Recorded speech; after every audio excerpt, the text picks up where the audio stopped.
کہ مثال دینے کے لیے بات سمجھاتے ہیں. فرماتے ہیں ایک شخص جنگل میں لکڑیاں کاٹنے جایا کرتا تھا تو شیر سے دوستی ہو گئی, یعنی ڈائریکٹ بادشاہ سے دوستی ہو گئی. اور بادشاہ بھی وہ جو جنگل کا بادشاہ ہے, جنگل کے بادشاہ سے دوستی ہو گئی. اب وہ لکڑ آرا غریب آدمی تھا, لکڑیاں تو کاٹنی ہوتی تھی. تو وہ جنگل کا بادشاہ اعلان کر دیتا جانوروں کو کہ میرا دوست آیا, ایک تو کوئی تنگ نہ کرے, اور دوسرا یہ کہ سب لوگ مل کے اس کے ساتھ تعاون کریں. کبھی کوئی جانور لکڑیاں اکٹھی کراتا, کبھی کوئی اپنی پشت پہ گدھا, بیل, گھوڑا, خچر رکھ کے وہ لکڑیاں باہر چھوڑنے آتا. تو اب اس کی بڑی دھوم مچ گئی جنگل کے اندر. لکڑ آرا مزدور تھا, وہ بادشاہ سے دوستی کر کے بادشاہ ہی بن گیا. وہ گھر آ کے نا بیوی کو اکثر بتاتا کہ میرا ایک دوست ہے, میں جاتا ہوں تو ساری پہلے ہی مخلوق کھڑی ہوتی ہے میرے استقبال کے لیے. دوستی تو بڑے سے ہو گئی ہے. بنا ہے شاہ کا مصاحب تو پھر ہے اتراتا, وگرنہ شہر میں غالب کی آبرو کیا ہے.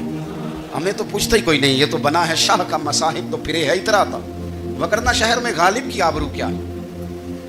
تو وہ لوگوں کو بتاتا, بیوی کو بھی بتاتا دوست ہے. تو بیوی کہنے لگی اتنی تو تعریفیں کرتا, یہ نہیں بتایا کہ وہ جنگل کا شیر ہے, پر نیرا دوست بتا دیا. بیوی کہنے لگ گئی کہ تو اتنا جو اس کا ذکر کرتا ہے تو کسی دن بلا نا, بلا کسی دن تاکہ اس کی دعوت کریں. اب اس نے پھر نہ اس کو پردے میں رکھا. کیا کہتے ہیں آج کل, سرپرائز دینا ہے. مگر سرپرائز دینا ہے, پردے میں رکھا کہ وہ شیر ہے. تو وہ بلا لیا گھر. اب اس کے لیے کچا گوشت, ظاہر ہے شیر نے کچا گوشت دکھانا تھا. وہ کہنے لگی پکانا کس طرح کا ہے. تو وہ کہنے لگا جب وہ آئے گا پھر بتاؤں گا. اب وہ کچا گوشت 2-3 بکرے ذبح کر کے ڈال دیے. وہ آ گیا شیر. عارف رومی کہتے ہیں جب وہ آیا نا تو اس کی بیوی نے دیکھا تو اس نے ایک سخت جملہ کہہ دیا. کہنے لگی اوہو, میں سمجھی تھی پتہ نہیں کون ہے, اس طرح کے درندے تیرے یار ہیں, کتے بلے دوست بنائے ہوئے ہیں, یہ کیا بات ہوئی.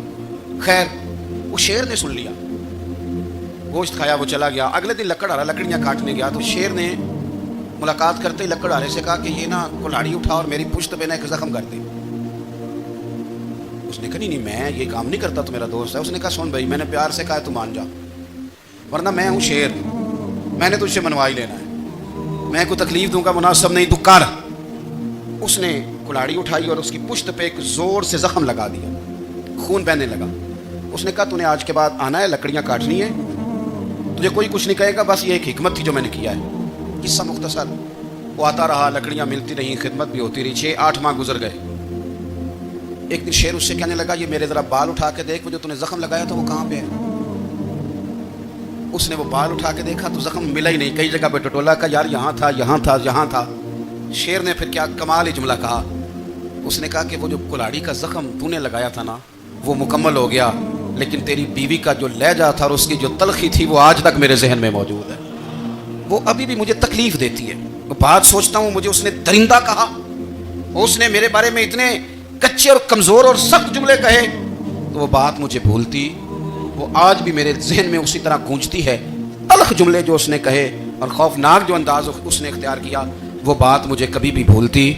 تو آپ کے لفظ لوگوں کو بھول جاتے ہیں پر لہجہ یاد رہتا ہے اگر ہم اپنے لہجے پر تھوڑی توجہ ہی کر لیں. کچھ لوگ کہتے ہیں جی میرا جی روٹین یہ ہے بات کرنے کی. تو یہ یاد رکھنا کسی وقت ایسا بھی ہوتا ہے کہ شیر کو سوا شیر مل جاتا ہے. پھر ایسا نہ ہو کہ آپ کی تلخی کی جواب میں کوئی اس طرح کی تلخی ہو کہ پھر آپ اس کو کبھی بھلا نہ سکیں. ہمارے ہاں نا یہ دور تیزیاں دکھانے کا دور ہے. کچھ لوگ ضرورت سے زیادہ تیزی دکھانے کی کوشش کرتے ہیں. ان بیچاروں کا کبھی کبھی اتنا سخت نقصان ہوتا ہے کہ ان کو ان سے بھی کئی گنا تیز بندہ مل جاتا ہے. وہ کسی ایسی جگہ جا کے بیچارے الجھ جاتے ہیں جہاں سے واپسی کا راستہ نظر نہیں آتا.